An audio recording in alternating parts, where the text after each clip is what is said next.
really can't separate those financial decisions from those emotional experiences. Many financial habits are, in fact, emotional habits. And sometimes we don't always understand or realize at a very subconscious level that we are acting from a place of emotional habits, and they influence our day-to-day financial habits and decisions as well. And these same principles absolutely apply to fundraising. The things we think, feel, and believe and lean into are often the things that permeate all dimensions of our financial life. And our financial life, of course, is also professional. And in the role of being a professional fundraiser, whether you're doing it from a volunteer basis or that it is your job that you make your financial livelihood from, there's a lot of implications there. And like I said, 90% of your financial behaviors are absolutely driven by emotion. Financial wellness, especially as the way I defined it, is when a person strives for not only strong financial habits, but also can lean into this very healthy emotional and mental relationship with your money.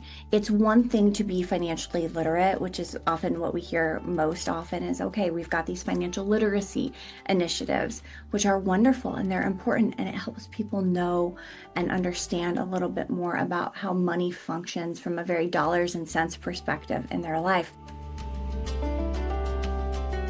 In sales, we often talk about, getting to people's pain points. These are your own pain points, and so this is where we want to take a little bit of a deeper dive, a bit more of a reflection into your own money story and into your own values.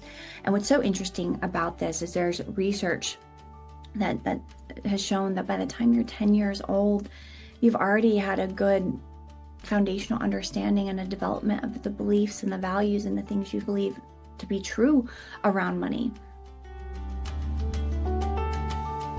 The definition, though, of stability for me in my 20s is much different now that I'm in my 40s.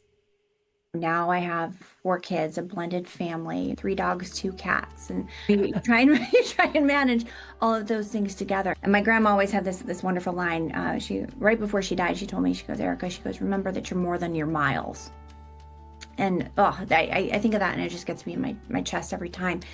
Because we are allowed to evolve. We are allowed to take our mileage, our experience, and evolve it and change it into something powerful that matches who we are now. I mentioned triggers here in terms of fundraising reactions. Like a no can really set you off for the day and, kind of be demotivating in some ways. But at the end of the day, we have to know that is very little to do with you. And so one of the things I like to say, for every trigger, there's a glimmer. And the trigger might be the hearing the no. But the glimmer in that situation might be, I've heard 10 no's today, but I'm still going because this is important to me.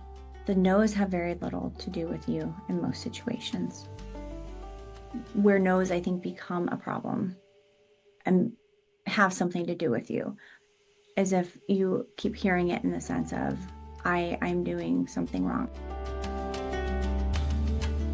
If you can evolve those values, if you had a value that showed up in money messages as basically avoidance, you can say for yourself, okay, I see where that comes from. That is not necessarily me talking, but I need to define what that means for me because this is a priority in asking for money because this cause is important to me. This fills me up. This makes me feel whole. And how am I going to let myself evolve and transform in my set of values that helps me meet both ends to those means? How do I feel fulfilled in the work if I can't feel fulfilled in what I'm being able to ask over here? And when you make that bridge happen, beautiful things start to happen. But here's the thing. It's not just the impact that is experienced by those you invited to live in this experience with you. The impact really lies in understanding what you're truly capable of.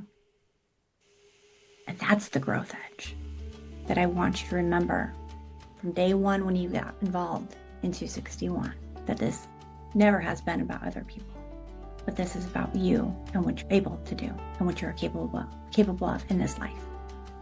So that's what I want to leave you with. This is about you, and you are worthy and important, and you are capable of incredible things.